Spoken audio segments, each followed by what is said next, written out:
livro abençoado, um livro que por essa semana Deus tem falado muito comigo, um livro profundo, um livro profético, um livro também que nos traz ensinamento. Quantos estão me ouvindo para pedir um amém?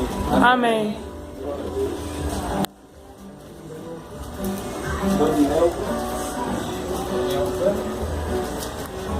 Daniel, capítulo 1. Glória a Deus.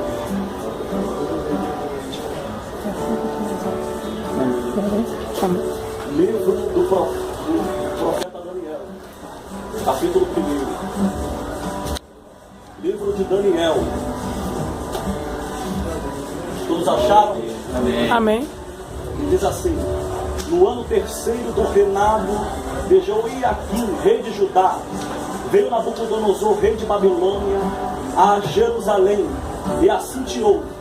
E o Senhor entregou nas suas mãos a Joiaquim, rei de Judá, e uma parte dos utensílios da casa de Deus, os quais levou para a terra de Siná, para a casa do seu Deus, e pôs os utensílios na casa do tesouro do seu Deus. E disse o rei a Aspenaz, chefe dos seus eunucos, que trouxesse alguns dos filhos de Israel, da descendência real e dos príncipes, jovens em que não houvesse defeito algum, de boa aparência, instruídos em toda a sabedoria, sábios em ciência e entendidos no conhecimento, que tivesse habilidade para assistirem no palácio do rei, e que eles ensinassem as letras e as línguas dos caldeus. E o rei lhes ordenou a ração de cada dia, da porção do manjar do rei e do vinho que ele bebia, e que assim fossem mantidos por 3 anos, para que no fim destes pudessem estar diante do rei. E entre eles se achavam dos filhos de Judá, Daniel, Ananias, Misael e Azarias. E o chefe dos eunucos lhe pôs outros nomes, a saber, a Daniel, pôs o de Beltesazar, a Ananias o de Sadraque, e a Misael de Mesaque, e a Azarias o de Abednego. E a Daniel propôs no seu coração não se contaminar com a ração das iguarias do rei, e nem com o vinho que ele bebia. Portanto, pediu o chefe dos eunucos que lhe permitisse não se contaminar. Ora, Deus fez com que Daniel achasse graça e misericórdia diante do chefe dos eunucos. Glória a Deus. Meus amados irmãos, o texto em que ora lemos, pode sentar por gentileza. O texto em que ora lemos fala senão de uma das 3 vezes que o monarca Nabucodonosor vai sitiar Judá e Jerusalém. E pela 3ª vez, Nabucodonosor vai sitiar Jerusalém. Nabucodonosor vai arrastar o povo de Israel, o povo de Judá, para a terra de Babilônia, para a terra que tinha um costume pagão, para uma terra que tinha um padrão totalmente diferente da terra de Judá, da terra de Jerusalém, para uma terra distante, para um habitat diferentemente do que o povo está acostumado a viver. Nabucodonosor está entrando em Jerusalém para levar o povo cativo. E todas as vezes que a nação de Israel fazia algo que causava ira a Deus, Deus, com uma vontade permissiva, Ele vai fazer com que outra nação, a nação vizinha, venha e carregue a nação dele, a sua nação eleita, o seu povo eleito, a sua nação santa, o seu povo escolhido a dedo, para que de uma forma fosse educado, para que de uma forma fosse corrigido pelo Deus de Daniel, pelo Deus de Ananias, pelo Deus de Azarias e pelo Deus de Misael. Meus irmãos, diante de uma cena como essa, você vai perceber 4 jovens que vão se destacar. Perceba aqui que é uma vontade permissiva de Deus. Mas perceba também que há uma mãozinha do maligno. Porque o propósito do diabo é quebrar a aliança de Deus com o povo. O propósito do diabo aqui é trazer divisão. A nação está vivendo um momento em que ela está se apostatando de Deus. A nação está vivendo um momento em que ela está se apostatando da fé. Em que ela parou de cultuar a Deus, ao Deus que tinha escolhido para que seja modelo para outras nações, mas agora elas estão seguindo os balaíns. Agora elas estão seguindo o modelo de padrão de vida dos deuses de Egito. Agora eles estão seguindo modelos de deuses do Astarote, dos Amonitas, dos Moabitas. Só que Deus, por uma vontade permissiva, Deus vai fazer com que o povo dele seja levado cativo para a Babilônia. O propósito do diabo aqui é quebrar a aliança. O propósito do inimigo aqui é fazer com que o povo se apostata da fé, com que eles deixem de cultuar a Deus. O propósito do diabo aqui é dividir a nação. Eu vejo Daniel indo para a Babilônia, e agora percebo o diabo olhando para aqueles jovens que estavam sendo levados para a Babilônia para aprender o costume, para aprender a ciência, para aprender uma cultura, para aprender uma religiosidade totalmente diferente daqueles que eles tinham aprendido, como os sacerdotes, como os levitas. Eu vejo Daniel sendo levado cativo, e eu vejo Daniel fazendo uma diferença enorme naquele lugar. Mesmo a cultura sendo diferente, mesmo o padrão sendo diferente, mesmo o costume sendo diferente, mesmo o habitat sendo diferente, Daniel ele não vai mudar a sua vida, Daniel não vai mudar a sua postura, Daniel não vai mudar a sua posição mediante aquilo que ele serve, Daniel não vai mudar a sua forma de andar, Daniel não vai mudar a sua forma de vestir. Eu percebo e eu vejo, imagino o diabo olhando para Daniel e para aqueles outros 4 jovens que estão sendo citados e fora outros. O diabo olhando e dizendo: está indo para a Babilônia, está indo para a terra estranha. Aqui em Jerusalém você cantava, aqui em Jerusalém você dava glória a Deus, aqui em Jerusalém você dava aleluia. Eu percebo o diabo olhando para Daniel, para Azarias, Ananias e Misael e dizendo: é agora que eles vão parar de orar, é agora que eles vão parar de servir a Deus de devoção como eles serviam em Jerusalém, é agora que eles vão parar de cultuar a Deus da forma que Deus ensinou, é agora que eles vão se apostatar da fé. Só que é lindo, Davi. Por quê? Porque ao invés de eles mudarem o padrão, ao invés de eles mudarem o costume, ao invés de eles pararem de orar, é aí que Daniel ele não vai duplicar a oração, ele vai triplicar a oração. Ele vai se vestir de uma forma mais com reverência, ele vai orar 3 vezes por dia. Oh, glória a Deus, ele vai servir mais de coração. Independente do ambiente que Daniel está servindo, independente de onde ele está adorando a Deus. É por isso que o salmista, no Salmo de número 137, ele vai dizer assim: nós, quando estávamos nas margens do rio Quebar de Babilônia, no meio, ali nós pendurávamos as nossas harpas, os nossos instrumentos de músicas no salgueiro, e aquele que nos oprimia, aqueles que nos destruíam diziam: cantem, alegre-se, cantem uma canção de Sião.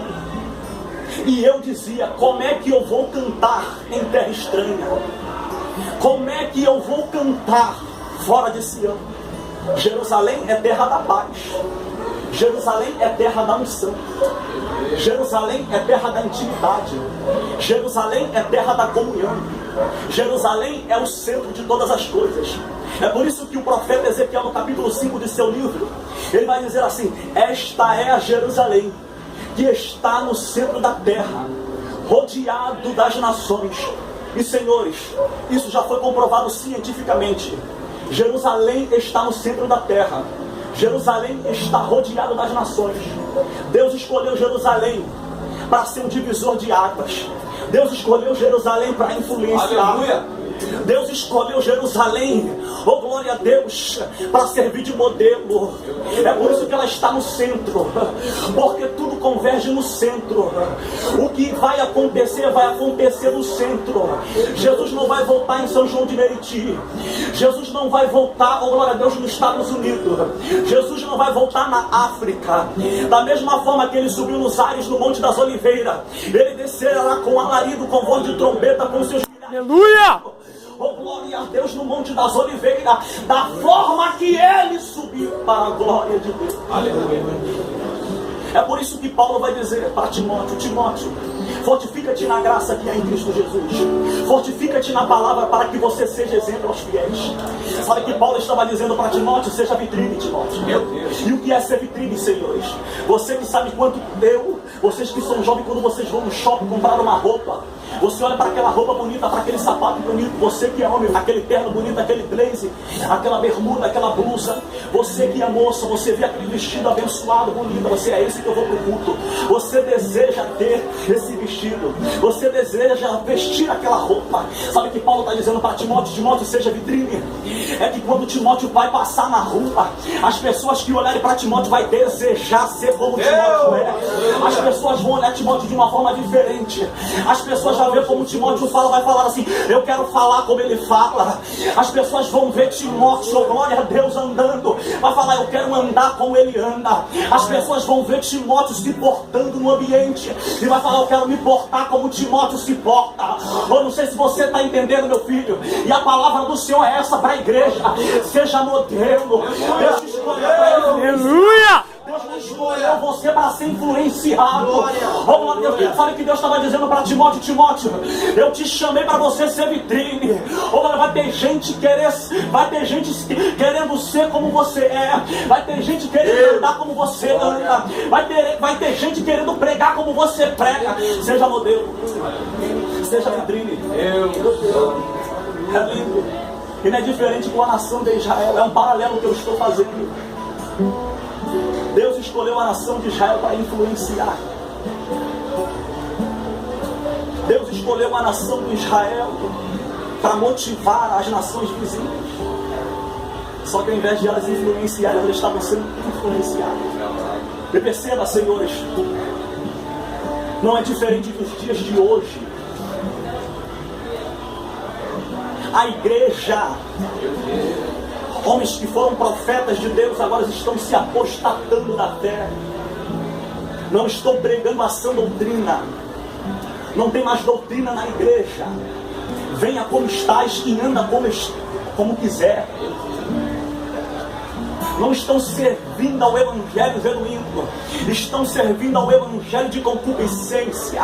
Aí Tiago, parece que ele vai pegar um beijo, vai jogar no gelo e vai vir dando, batendo em todo mundo. Ele vai dizer assim: pedis e não recebeste, pois pede mal, para gastar em vossos deleites. Adúlteros, adúlteras, não sabeis que a amizade com o mundo é inimizade contra Deus. Portanto, qualquer aquele que quiser se constituir amigo do mundo, se constitui inimigo de Deus. Ou cuidai nós que em vão diz as Escrituras, porque o Espírito que habita em nós tem ciúme. Antes ele dá maior graça, mas diz Deus: dá ele, eu dou graça aos humildes, mas resista aos soberbos.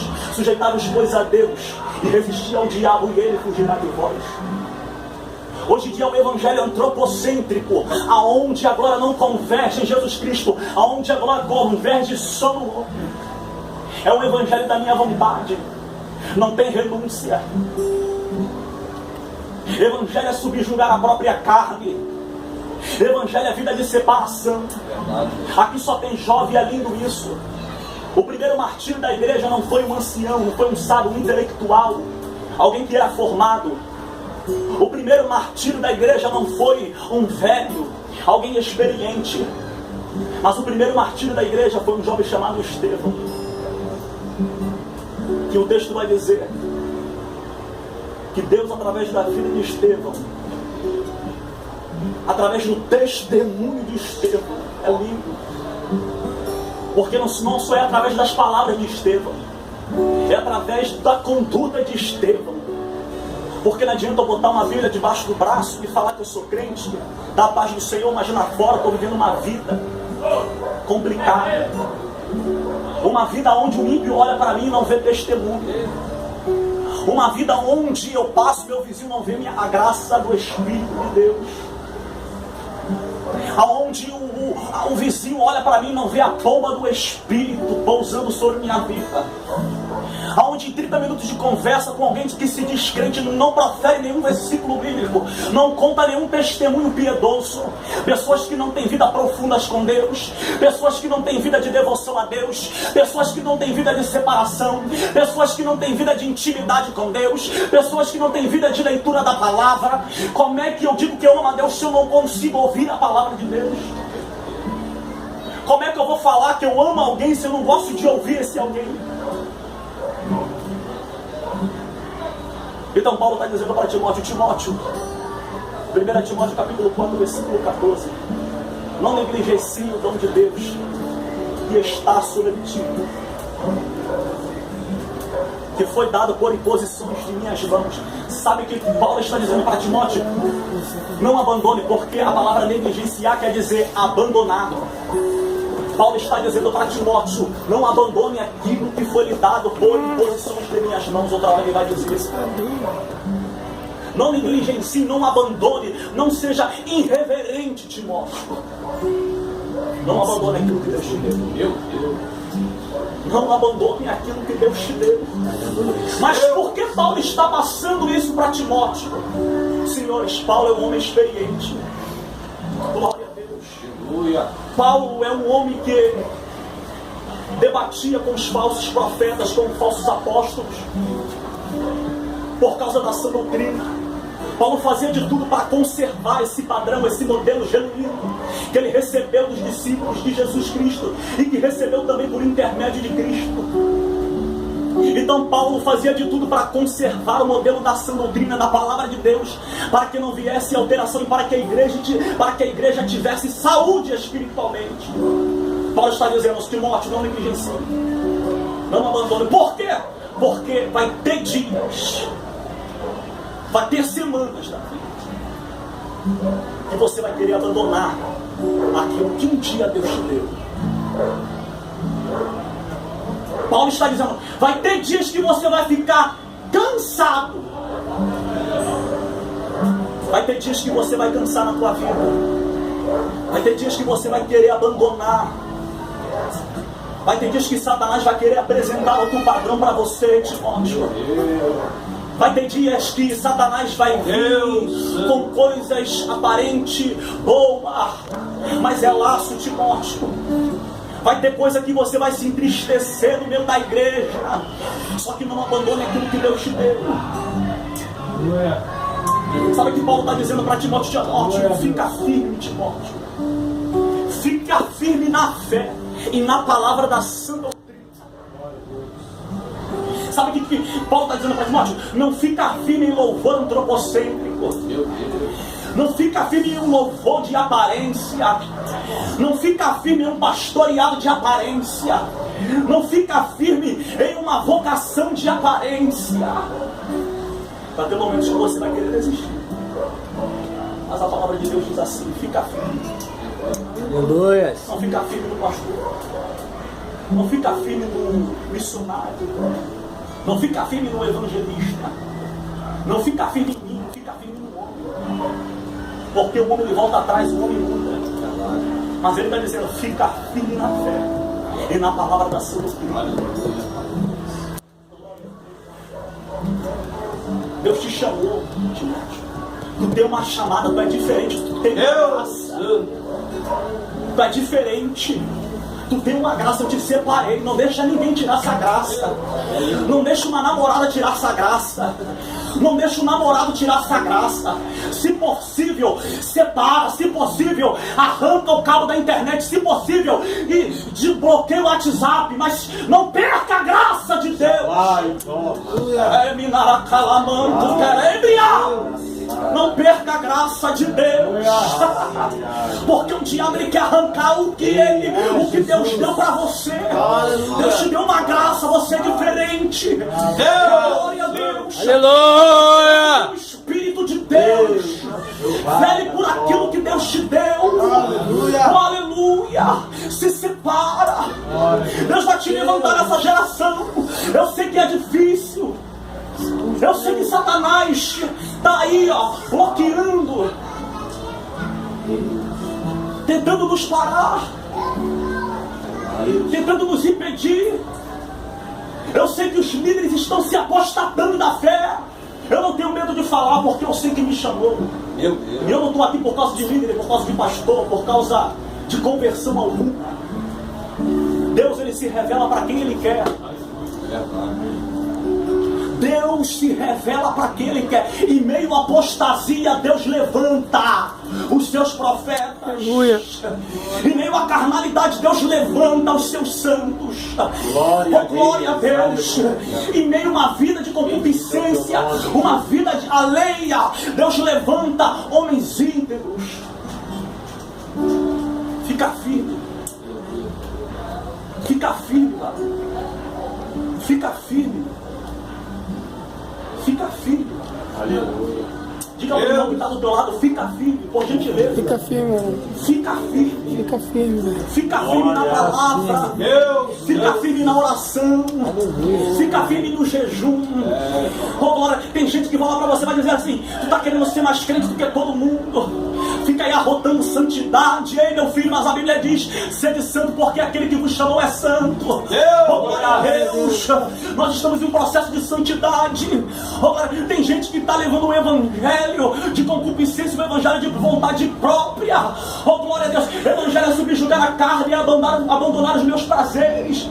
É eu me separar. É Deus me acordar pelas madrugadas e falar: dobra o teu joelho, porque tem uma chamada contigo. E todos aqueles que têm a chamada, há uma necessidade de acordar de madrugada para dobrar o joelho. Aí o Espírito de Deus te acorda de madrugada. E só você sabe que a chamada que Deus tem na tua vida. O Espírito de Deus fala: só no nosso período que eu quero orar, que eu quero falar contigo.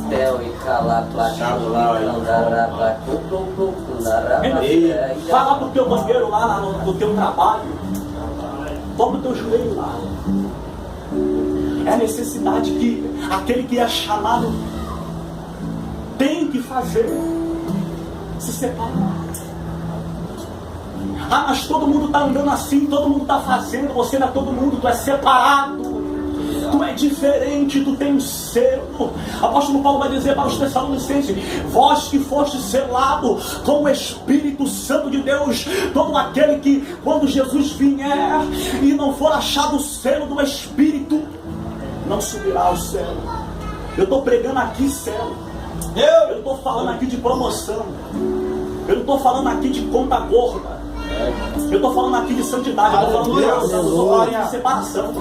Eu estou falando de intimidade com Deus. Eu estou falando de vida profunda com Deus. Eu não estou falando que Deus vai te colocar nos gideões. Pode ser que Deus te coloque, mas eu estou falando aqui eu estou falando de vida de separação, vida de intimidade, vida de vida com Deus. Aleluia. Vida profunda. Vida que você vai revolucionar essa geração. Aleluia. Através da tua conduta, através da tua intimidade. Aleluia. Quantas pessoas já falou comigo e aí já chegaram assim para mim: pô, mano, precisa disso tudo não. Ou então naquele momento que você está passando por uma carência, por uma prova, que o diabo ele vem querendo te encurralar e diz: ninguém está vendo não, vai. Faz agora. Comete agora. Ninguém está vendo. O pastor não está vendo. Só que aí você vai virar para o diabo e diz assim: eu não poderia pecar como José contra o meu Senhor e contra Deus que está no céu vendo todas as coisas. Eu não oro por causa do pastor. Eu não oro por causa da igreja, por causa de denominações.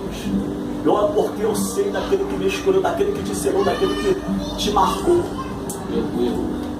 E tem muita gente aí que está dirigindo trabalho de igreja,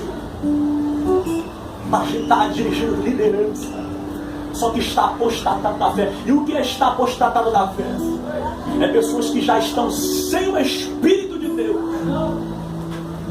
que já não discernem a diferença do santo e do profano. Ezequiel vai dizer: eles não sabem discernir o santo do profano. Lembra de Nadab e Abiú, os filhos de Arão?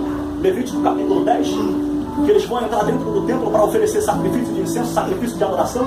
Só que o texto vai dizer que eles vão ser fulminados, porque eles vão oferecer sacrifício com fogo estranho. Só que esse fogo estranho só é fogo estranho porque eles vão acender o incenso, o sacrifício, com o fogo que não é do altar. É por isso que é fogo estranho. Estamos se apostatando da fé. Você percebe que o fogo não é de Deus, é fogo estranho. É fogo estranho. E aquele que não for selado com o Espírito e for achado como selo, não herdará a vida eterna. Conserve o selo na tua vida. Aleluia. Jesus certa feita diz para os seus discípulos: vem cá. E num ato de humildade ele vai lavar os pés do seu discípulo. Pedro vai se levantar e vai dizer: mestre, tu nunca lavarás meus pés. Aí Pedro, Jesus vira para ele: se tu não deixar lavar teus pés, tu não tem parte comigo. Pedro vai virar para ele: Senhor, não lave somente meus pés, mas o meu corpo inteiro e minha alma. Para nós termos parte com Deus é necessário a gente deixar Jesus lavar-nos. Aleluia. E se Jesus está deixando os discípulos limpos, Jesus quer pegar eles da mesma forma, limpos, conservados. Eu deixei vocês dessa forma. Agora eu quero pegar vocês limpos, conservados. Fica com essa palavra. Deus é uma palavra reflexiva. Muitos hoje em dia estão deixando a palavra, o Evangelho de lado. Estão vivendo o Evangelho de Antigo Testamento. O Antigo Testamento era a lei. E a lei se cumpriu em Cristo Jesus. É o Evangelho que o gigante vai cair, que Deus vai te exaltar.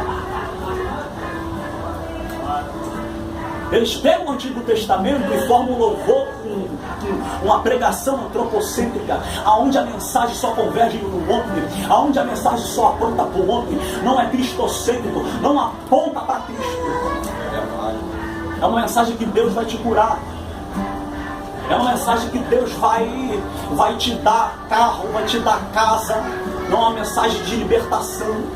Não é uma mensagem de transformação de vida, porque o Evangelho que ele tem para nos proporcionar é transformação de vida. É vida eterna, salvação. É por isso que Paulo ele tem esse zelo. E assim como Paulo e os discípulos de Cristo, os apóstolos, teve zelo pela palavra de Deus. Zele aquilo que você recebeu. Zele. Não faça. Paulo vai dizer assim: porque a obra de Deus não é de qualquer maneira ou relaxadamente. Não façais a obra de Deus relaxadamente. Sabe o que Paulo está dizendo? Se é para fazer de qualquer maneira, é melhor não fazer. É melhor falar que é melhor não ser. É melhor não se envolver. Não façais relaxadamente. Façais com prudência. Façais com diligência. Façais com integridade. Faça com graça. Aí Paulo vai dizer para Timóteo: porque naqueles dias muitos se apostatarão da fé, tendo cauterizado a sua própria mente e dando ouvidos doutrinas de demônios. Satanás também faz milagre. O diabo também faz milagre. Avivamento é eu falar em línguas estranhas. Avivamento é um paralítico se levantar. Avivamento é eu ficar correndo dentro da igreja. Eu não sou contra falar em línguas estranhas. Eu não sou contra pular dentro da igreja. Eu não sou contra você correr dentro da igreja. Eu não sou contra uma pessoa ser curada. Só que Paulo vai dizer: provar e ver se o Espírito é de Deus. Provar e ver se o Espírito é de Deus. Paulo está dizendo: vê se está condizendo o que a palavra diz. Tem que passar pelo crivo. Aí Jesus vai dizer: porque naquele dia muitos me dirão: Senhor, nós não fizemos muitas maravilhas? Senhor, em teu nome nós não profetizamos? Senhor, em teu nome não expulsamos demônios? Então lhes direi abertamente: apartai-vos de mim para o fogo eterno, malditos, porque eu não vos conheci. Aí Paulo vai dizer em 2 Timóteo 4,3: porque chegarão dias em que eles amontoarão para si doutores conforme as suas próprias concupiscências. Ou seja, eles não estão ali por amor à palavra. Em outra hora, no livro de Éfeso, Paulo ele vai saudar a igreja de Éfeso, aquela igreja que lá em Apocalipse esteve fria, por um momento que Jesus fala: peço-te, tem uma coisa porém contra vós, que volte ao primeiro amor.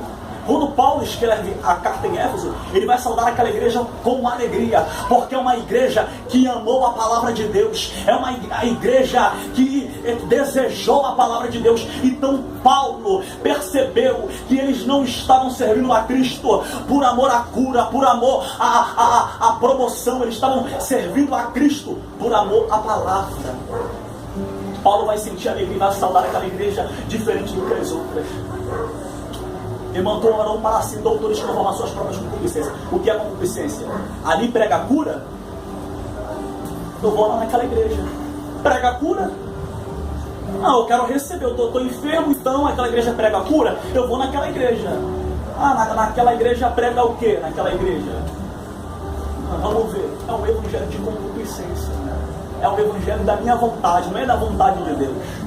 Apóstolo Paulo vai escrever às igrejas de Filipenses capítulo 1, versículo 9. Não foste chamado somente para crer em Cristo, para ficar sentado em um banco, para ficar igual um manequim, parado, mas foste chamado também para padecer por Ele. Paulo padeceu por amor às Escrituras. Homens que antigamente eram mastigados no Coliseu Romano, que ofereciam suas próprias famílias por amor a Cristo. Homens que eram queimados por cera quente. Homens que eram degolados, mas que por amor à palavra passaram por isso, para que eu e você tivesse esse privilégio que nós temos hoje. E toda vez que a nação de Israel fazia algo abominável diante de Deus, Deus fazia com que outra nação vizinha viesse como seu exército e oprimia. Eu não sei o que vai ser o nosso país, dessa nação. Ou Deus vai promover uma situação em que a igreja vai ter que ser obrigada a dobrar os seus joelhos para purificá-la com o fogo da aflição. Eu não sei o que vai ser dessa nação. Ou Deus promove uma perseguição contra essa igreja, promove uma situação que vai levar a igreja a dobrar os seus joelhos, ou essa geração vai ser condenada. Fortifica-te na palavra, permaneça na fé da palavra e da sã doutrina. Não fica preocupado com o carro mudando, fica preocupado com a vida de devoção aí. Você está entendendo o que está acontecendo com a nossa nação? Você está entendendo por que está acontecendo essa crise financeira? Você está entendendo por que as coisas estão apertando? É porque Deus quer algo dessa nação. É porque Deus quer algo de mim, esperar algo de você também. Fica firme na palavra. Amém? Deus abençoe vocês em nome de Jesus. Glória a Deus.